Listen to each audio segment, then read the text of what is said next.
नमस्कार भारत। नमस्कार साथियों। मैं मुकेश परिहार आपका हार्दिक अभिनंदन करता हूँ, स्वागत करता हूँ, वंदन करता हूँ। जैसा कि आप जानते हैं कि हम यहाँ पर हमारी जो क्लास है, class number 47, mission MP police. MP police के लिए जो क्लास है, वो है जो क्लास नंबर 47 है। तो संयोग से हमारी हमारी एमपी टेट की क्लास भी आज वही थी और एमपी पुलिस की। ठीक है, सही है ना? बिल्कुल। चलिए, तो एमपी पुलिस के लिए आज शाम की 8 बजे की क्लास में आप सभी का हार्दिक अभिनंदन, वंदन। देखो, थोड़ी शादी में जाने के कारण कल की क्लास को हम अटेंड नहीं कर पाए। वैसे हमने दिया था पर आ नहीं पाया मैं। कल कम से कम 9 साढ़े 9 बजे हो गई थी और 8 बजे का आपको नोटिफिकेशन भी दिया था। चलिए, तो आज की इस क्लास को हमें कंटिन्यू करना है और क्लास की कंटिन्यू में सबसे पहला क्वेश्चन, बहुत ही सुंदर क्वेश्चन आपके सामने है। 441 का, एक समचतुर्भुज का क्षेत्रफल क्या होगा जिसके विकर्ण 18 सेंटीमीटर तथा 12 सेंटीमीटर है? समचतुर्भुज, बिल्कुल आप हल करिएगा इसको और मैं इसका भी सॉल्यूशन करवाता जाता हूँ। देखिए, समचतुर्भुज जो होता है, जो वर्ग होता है, उस वर्ग को थोड़ा सा टेढ़ा कर दिया जाता है, ये इस प्रकार से, तो वो समचतुर्भुज का निर्माण करता है। ठीक, समचतुर्भुज में का क्षेत्रफल, तो समचतुर्भुज में होता है, ये सभी भुजाएं क्या होगी? समान होगी। ठीक, और समचतुर्भुज के जो सबसे बड़ी विशेषता होती है कि इसके जो दोनों विकर्ण होते हैं, एक विकर्ण को माना कि D1 नाम दे दो, दूसरे विकर्ण को अगर मैं D2 नाम दे दूं, तो D1 और D2 जो रहते हैं, इसका मतलब होता है समचतुर्भुज के विकर्ण का जो होता है परिमाप होता है अलग। ठीक है, परिमाप पता होता है थोड़े। ठीक, और इसका क्षेत्रफल जो होता है, वो क्षेत्रफल होता है 1/2 दोनों विकर्णों का। ठीक, ये होता है इसका। तो यहाँ पर जो सवाल पूछा गया उसने विकर्ण दे रखे हैं 1/2, एक विकर्ण दे रखा है 18 सेंटीमीटर, दूसरा दे रखा है 12, 2 9 18, 12 9 108, यानी 108 वर्ग सेंटीमीटर आपका उत्तर होगा। ठीक, ये आपका हो गया। अब इसी सवाल में अगर वो आपसे ये बोल देता कि इसका परिमाप कितना है, बोल देता, उसकी इच्छा होगी, तो ध्यान रखिएगा, सम चतुर्भुज के विकर्ण एक दूसरे को समचतुर्भुज के विकर्ण एक दूसरे को समकोण पर समद्विभाजित करते हैं। यानी यहां पर जो होता है वो समद्विभाजित हो जाता है। यानी अगर ये पूरी 18 सेंटीमीटर है, ये 9 सेंटीमीटर हो जाए। ये पूरी अगर 12 सेंटीमीटर तो ये 6 सेंटीमीटर, और यहाँ पे 90 डिग्री का कोण भी बनता है। इसको बोला जाता है कि एक समचतुर्भुज के विकर्ण एक दूसरे को समकोण पर समद्विभाजित करते हैं। समझ पा रहे हो? तो यहाँ पर आपके पास जो विकल्प, जो आप ये ए निकालने का होगा, तो पाइथागोरस प्रमेय लगेगा। तो ए बराबर क्या होगा? ए स्क्वायर बराबर होगा 9 का वर्ग प्लस 6 का वर्ग। 9 का वर्ग होगा आपके पास 81, 6 का वर्ग होगा आपके पास 36, और दोनों को जोड़ेंगे तो 7 8 3 11, 117। 117 मतलब होता है 13 नमा 117 होता है। यानी इसका मतलब होता है 9 को लिख सकते हैं अपन 3, और रूट 13 को लिख सकते हैं √13। इसका मतलब होता है ए आपके पास हो जाएगी, ए बराबर हो जाएगा 3√13। तो परिमाप कितना होता है? 4 × ए, 3√13, यानी 4 × 3 = 12, 12 √, ठीक है, सेंटीमीटर सेंटीमीटर। ठीक, एक बात ध्यान रखिएगा, अब एक सवाल मैं देता हूं, इसको आप, इसका उत्तर कमेंट बॉक्स में लिखना, क्योंकि यहाँ पर थोड़ा सा प्रीमियर क्लास है, उसमें आपको टाइम कम मिलेगा। इसलिए आप देखो, अगर एक विकर्ण आपके पास हो 24 सेंटीमीटर, ध्यान से सुन लीजिएगा, एक विकर्ण आपके पास हो 24 सेंटीमीटर, एक विकर्ण आपके पास हो 10 सेंटीमीटर, तो परिमाप कितना होगा वो आपको बताना है। ठीक, समझ पा रहे हो ना? ये आपको कमेंट बॉक्स में लिखना है। क्वेश्चन नंबर 442, 48 घन सेंटीमीटर आयतन वाले घनाभ की लंबाई, चौड़ाई और ऊंचाई क्रमशः इतनी है, तो इसका पार्श्व क्षेत्रफल क्या होगा? ठीक है, पार्श्व क्षेत्रफल का मतलब होता है जिसमें छत और फर्श यानी वो नहीं होती। देखिए, घनाभ को बनाते हैं तो ये रहा आपके पास एक घनाभ, ये घनाभ बन रहा है, ये घनाभ बन रहा है, ये सुंदर घनाभ बन रहा है ना? घनाभ बन रहा है। ये आपका है, माना कि इसको बोल सकते हैं ए, इसको बोल सकते हैं बी, और इसको ये लंबाई, ये चौड़ाई और ये ऊंचाई। तो इसके तीन सूत्र होते हैं, तीनों को मैं बता देता हूँ। इसका पहला सूत्र होता है विकर्ण की विकर्ण की लंबाई का सूत्र होता है अंडर रूट में ए स्क्वायर प्लस बी स्क्वायर। इसका जो पार्श्व क्षेत्रफल होता है जिसको लेते हैं लेटरल सरफेस, वो लेटरल सरफेस हमेशा ध्यान रख लीजिएगा, ये यहाँ का क्षेत्रफल और यहाँ का क्षेत्रफल नहीं होता है। मतलब यहाँ का क्षेत्रफल होता है ए बी और यहाँ का भी क्षेत्रफल होता है ए बी, मतलब लंबाई गुणित चौड़ाई। तो लंबाई गुणित चौड़ाई को बचा हुआ क्षेत्रफल, यानी चौड़ाई गुणित ऊंचाई प्लस ऊंचाई गुणित लंबाई, ये दोनों होते हैं, इसको बोलते हैं पार्श्व क्षेत्रफल। अगर आपको बोला जाए कि संपूर्ण पृष्ठ का क्षेत्रफल होता है 2 गुणित लंबाई गुणित चौड़ाई, भी 2 बार आ जाएगी, फिर चौड़ाई गुणित ऊंचाई, ऊंचाई गुणित लंबाई। और इसके आयतन की बात करें तो इसका आयतन होता है लंबाई चौड़ाई और ऊंचाई का गुणनफल। अब यहाँ पे 48 सेंटीमीटर आयतन है, तो आयतन कितना दे रखा है 48 सेंटीमीटर, 48 सेंटीमीटर क्यूब है ना, 10 सेंटीमीटर होगा। और इसका अनुपात कितना दे रखा है 3:2:1। आपको पता है ये कितना हो जाएगा 3x हो जाएगा, ये कितना हो जाएगा 2x हो जाएगा, ये कितना हो जाएगा आपके पास x। तो 3 दूना 6, यानी इसका मतलब होता है ये बचाएगा आपके पास 6x3 बराबर हो जाएगा 48। तो 6 से कटा 6 8 48, तो x3 बराबर 8। तो यहाँ पर आपको x की वैल्यू प्राप्त हो जाएगी 2। x की वैल्यू 2 प्राप्त हो जाएगी तो आपकी लंबाई हो जाएगी 6, चौड़ाई हो जाएगी 4 और ऊंचाई हो जाएगी 2, 6 4 2। अब उसने बोला है आपकी क्या, तो इसका पार्श्व क्षेत्रफल निकालिए। तो पार्श्व क्षेत्रफल क्या होता है 2 बीसी, बीसी का मतलब होता है चौड़ाई और ऊंचाई का गुणा। तो चौड़ाई और ऊंचाई का गुणा होता है 8 प्लस ऊंचाई और लंबाई का गुणा। तो ऊंचाई कितनी है 2 और लंबाई कितनी है 3, 6 दूनी 12, 12 और 8 कितना होगा 20, 20 दूना कितना होगा 40। तो 442 का जो उत्तर आएगा वो आएगा आपको पास 40 वर्ग सेंटीमीटर।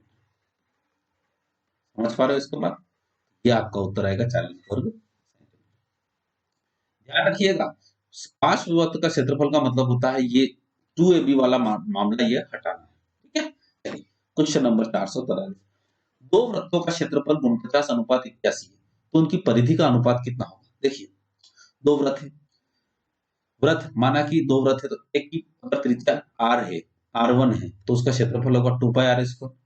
और अगर उसकी है 2πr² और परिधि अगर 2πr1 होगी और इसकी कितनी होगी 2πr2 होगी। इसका मतलब होता है क्षेत्रफलों का अनुपात हमेशा त्रिज्याओं के वर्गों के अनुपात के बराबर होता है और परिधियों का अनुपात r1/r2 होता है। खत्म, तो हो गया काम इसका।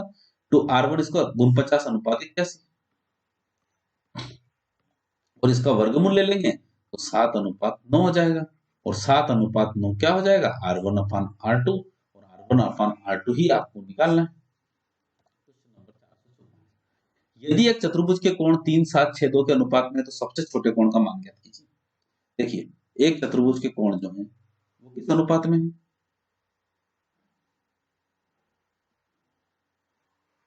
3 7 6 2 के अनुपात में।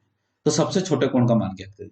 तो आपको पता है त्रिभुज के चारों कोणों का योग कितना होता है, कोण ए, कोण बी, कोण सी प्लस कोण डी का योग होता है 180 डिग्री।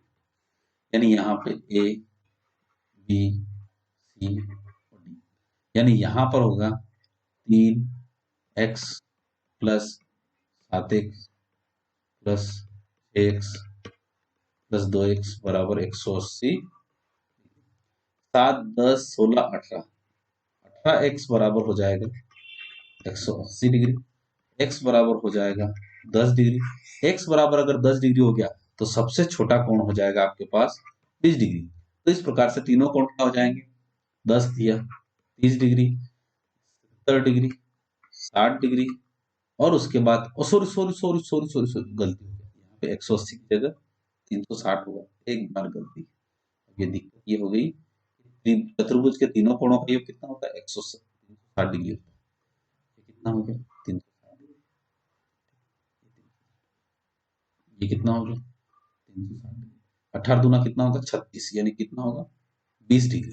ठीक, आपके पास सबसे 3 नंबर का कोण कितना होगा 60 डिग्री। फिर होगा 7 दूनी 14 140 डिग्री। फिर होगा 6 दूनी 12 120 डिग्री। और फिर 20 दूना 40 कितना 40 डिग्री। इस प्रकार से आपका सबसे छोटा कोण होगा 40 डिग्री। और इन सबको योग करेंगे तो देखो यहाँ पे 140 120 260 होता है, और उसके बाद यहाँ पे 360 डिग्री हो जाएगा। ठीक, ये समझ पाए। अब होता है 445 डिग्री। बहुत ही कुछ सुंदर क्वेश्चन है। यदि एक सोफा सेट का विक्रय मूल्य 10% छूट के साथ 9,000 रुपए में हो जाए, अंकित मूल्य कितना है। देखिए सवाल, अंकित मूल्य, और एक और है आपके पास विक्रय मूल्य। अंकित मूल्य अगर आपके पास 100 है तो विक्रय मूल्य आपके पास हो गया 90, क्योंकि 10% की छूट देती है। ये 90 किसके बराबर है 9,000 के बराबर। तो ये किसका गुणा हुआ 100 का गुणा हुआ, तो 100 का गुणा इधर भी होगा, तब ये हो जाएगा 10,000 रुपए। तो आपके पास विक्रय मूल्य कितना हो जाएगा, अंकित मूल्य कितना हो जाएगा 10। 496, ए एक काम को 10 दिन में करता है, बी उसी काम को 15 दिन में करता है, ए व बी उस काम को कितने दिन में करेंगे। बहुत ही सिंपल क्वेश्चन है, बहुत ही प्यारा क्वेश्चन है। ए एक काम को 10 दिन में करता है, बी उस काम को कितने दिन में करता है 15 दिन में करता है। ए के द्वारा एक दिन में किया गया काम 1/10, ए के द्वारा एक दिन में किया गया काम 1/15, पूरा काम कितना होता है 1 होता है। दोनों के द्वारा एक दिन में किया गया कार्य कितना होता है 1/10 बटे प्लस 1/15। 10 और 15 का लघुत्तम कितना होगा 30 होगा। 10 किया कितना होगा 30 होगा। 15 दूनी कितना होगा 30 होगा। 3 2 2 कितना होगा 5, 5 बटे कितना होगा 30 होगा। 5/30 कितना होता है 1/6 होता है। अब एक बात बताएं, जब दोनों के द्वारा मिलकर एक दिन में 1/6 कार्य किया जाता है, तो पूरा कार्य कब किया जाएगा 1/6 का उलट गुणित मतलब। ये है एक तरीका। दूसरा तरीका, इसी को डायरेक्ट सोचो। 10 और 15 का लघुत्तम तो आपने लिया, तो कितना हो गया 30 हो गया। बटे करो, 10 दिया 30, 15 दूनी 30, 3 और 2 5, 30/5 6, ये भी हो गया 6 दिन। ये एक दूसरा तरीका, डायरेक्ट सोचेंगे।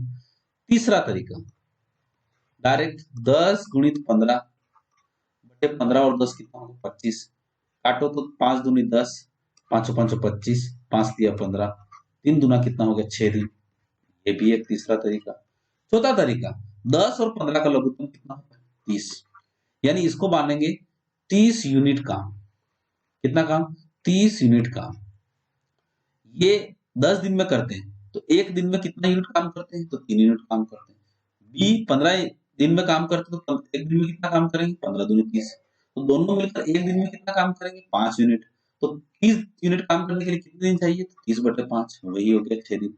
अब बहुत सारे किताब वाले कहाँ कहाँ से करवाते हैं इस, ठीक है साहब। ओके, क्वेश्चन नंबर 447, ए व बी किसी कार्य को क्रमशः 15 व 10 दिनों में करते, तो उनके कार्य को पूरा करने में ठेका 30,000 रुपए मिलेगा, धनराशि क्या होगी। देखो, जब ए किसी काम को D1 डेज में करता है, बी उस काम को D2 डेज में करता है, तो इनकी जो क्षमताएं होती है, क्षमता, वो क्षमताएं होगी E1 व E2, और क्षमताएं हमेशा होती है D1/D2 बराबर होती है E2/E1, व्युत्क्रमानुपाती होती है। इसका मतलब होता है D1 कितना है इसके पास 15 दिन, D2 कितना है आपके पास 10 दिन, या 15 दूनी 10, यानी 3:2, यानी इसका मतलब होता है ये 3:2, यानी E2 अगर 3 अनुपात किया तो E1 2 करेगा। और हमेशा बंटवारा E1 व E2 के अनुसार होता है। मतलब एक बात ध्यान रखिएगा, हमेशा जिसकी जितनी क्षमता होती है उसी के हिसाब से पैसा मिलेगा। साहब ए किसी काम को 15 दिन में करता है और बी किसी काम को 10 दिन में करता है, तो जो जितने ज्यादा दिन लेगा वह उसको उतना ही कम पैसा मिलेगा, और जो जितने कम दिन लेगा वह उसको उतना ज्यादा पैसा मिलेगा। तो 30,000 रुपए जो है आपके, वो 3 और 2 5 अनुपात के बराबर है, तो 5 अंक कितना होगा 30, यानी 6,000 रुपए। अगर ए आपके पास 1:6,000 हो गया, तो E2 जो होगा वो E2 कितना होगा 6,000 रुपए, और E1 कितना होगा आपके पास 18,000 रुपए, और E1 कितना होगा 12,000 रुपए। E1 का मतलब होता है D1 वाला, D1 का मतलब होता है ए वाला, यानी ए कितने, ए को पैसा कितना मिलेगा 12,000 रुपए, क्योंकि ए ने 15 दिन में काम किया इसलिए उसको कम पैसा मिलेगा, और 10 को 18,000 रुपए मिलेगा क्योंकि उसने कम दिन में काम कर लिया। ठीक है, क्वेश्चन नंबर 448, ए बी व सी किसी कार्य को क्रमशः 15 दिन, 20 दिन व 30 दिन में करते हैं, तो उनकी कार्य क्षमताओं का अनुपात क्या होगा? जब भी 3 हो तो उसको ऐसा बोलते हैं 1/15 अनुपात 1/20 अनुपात 1/30, ऐसे निकालते हैं। तो 15, 20 और 30 का लघुत्तम कितना होता है? 60 होता है। डायरेक्ट 15 चौक 60 अनुपात 20 दिया 60 अनुपात 30 दूना 60, तो यही जो होता है वही इनका अनुपात होता है। एक क्वेश्चन में देता हूं, इसको जवाब देके इसको चैट बॉक्स में नहीं लिखे, कमेंट बॉक्स में इसका उत्तर लिखे। ए किसी काम को 40 दिन में करता है, बी उसी काम को 30 दिन में करता है, और सी उसी काम को 15 दिन में करता है। ठीक, तो उनकी इफिशियंसी का अनुपात कितना होगा? इफिशियंसी मतलब क्षमताओं का अनुपात आपको निकालना है और आपको कमेंट बॉक्स में लिखना है। 49, ए किसी कार्य को 21 दिन में कर सकता है, कोई बात नहीं, ए किसी कार्य को 21 दिन में कर सकता है। ठीक, बी ए से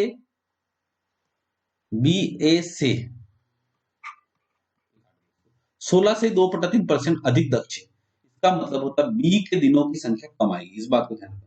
तो पहले दक्षता देख लेते हैं, 16 से 2/3% अधिक है, 16 से 2/3 का मतलब होता है 1/6, यानी बी जो है वो, अगर ए कितना है, ए की क्षमता अगर 6 है तो बी की अधिक होगी, मतलब 6 और 1 7 होगी, बी की क्षमता ज्यादा है। और बी की क्षमता जो होती है वो क्षमता क्रॉस होती है, मतलब ये इसके बराबर है, यानी 21 किसके बराबर होगा? 7 के बराबर। तो 1 बराबर कितने के बराबर होगा? 3, तो 6 दिया कितना होगा? 18, यानी इसका मतलब होता है ए किसी काम को 21 दिन में करता है तो बी किसी काम को 18 दिन में करेगा। ये बात सही है, और ये बात बिल्कुल 100% सही है, क्योंकि यहाँ पे 16 से 2/3% अधिक दक्ष है, अगर दक्ष है तो उसके दिनों की संख्या कम आएगी। ठीक, अब तो सवाल हो गया आपका। अभी जो जस्ट आपने एक सवाल किया था, क्वेश्चन नंबर कौन सा? ये वाला, ए किसी काम को 10 दिन में करता है, बी उसी काम को 15 दिन में करता है, तो कितने, तो वो का वही सवाल, ए किसी काम को 21 दिन में करता है, बी किसी काम को 18 दिन में करता है, तो 21 और 18, तो वही आप डायरेक्ट कर सकते हो, 21 गुणित 18 प्लस 21 और 18 कितना होता है? 39। काटो, 3 एकम 3, 3 तिया 9, तीनों सातों 21, 18 सात 126, यानी 126/13 आपका आंसर होगा, यही उत्तर है मेरा। ठीक है, कोई दिक्कत तो नहीं किसी को? सिंपल सा सवाल। लास्ट सवाल, 100 व्यक्ति किसी काम को, 100 कार्य को 100 दिन में करते तो एक व्यक्ति एक काम को कितने दिन में करेगा? देखिए, इसको बोलते हैं म का मजदूर काम दिवस। मजदूर को L1 कहा जाए, लेबर, कार्य को W1 कहा जाए, दिन को D1 कहा जाए, एक और L2, W2, D2, तो इसका जो क्रॉस मल्टीप्लाई होता है ऐसा, यानी L1 W2 D1 बराबर होता है L2 W1 D2, ये इसके बराबर होता है। ठीक, तो देखो 100 व्यक्ति 100 कार्य 100 दिन में करते हैं, एक व्यक्ति एक काम कितने दिन में करेगा? तो इसका गुणा ऐसे होगा, 100 में 1 का, यानी 100 होगा गुणित 1 होगा गुणित 100 होगा, ये बराबर होगा 1 गुणा 100 गुणित क्वेश्चन मार्क, 1 गुणा 100 गुणा क्वेश्चन मार्क, 100 से 100 कट जाएगा तो आपके पास क्वेश्चन मार्क बराबर आ जाएगा 100 दिन, इसका उत्तर रहेगा। ठीक, ये सवाल आपको हो गया कंप्लीट, 85 क्वेश्चन हो गए, 450 हो गए। अब एक बात बताऊं, इसमें एक सवाल मैं देता हूं, 20 व्यक्ति 2 काम को 40 दिन में करते हैं, तो 15 व्यक्ति 3/2 काम को कितने दिन में करेंगे? बस बात ही खत्म हो गई। ये सवाल आपको कमेंट बॉक्स में लिखना है, यानी 3-4 सवाल आप यहाँ पे जो कमेंट बॉक्स में आपको लिखना है। ठीक है, चलिए, यहाँ पे 450 नंबर के 450 तक क्वेश्चन हो चुके हैं, तो जितने भी लोग यहाँ पे जेल प्रहरी, रेलवे, बैंक, एसएससी सभी की तैयारी कर रहे हैं, उनके पास 450 क्वेश्चन का कलेक्शन हो चुका है। सभी भाई बंधु सखा मित्रों से निवेदन है कि बिल्कुल आप हमारे साथ जुड़े रहिए, युद्ध गुरुकुल के साथ जुड़े रहिए, इस क्लास को शेयर करिए। अभी तक आपने चैनल को सब्सक्राइब नहीं किया तो चैनल को सब्सक्राइब करिए, बेल आइकन दबाइए और हमारे साथ जुड़े रहिए। Thank you so much. इसी आशा के साथ, इसी उम्मीद के साथ रोज हम मैथ्स की क्लास को पढ़ेंगे। Thank you so much. जय हिंद,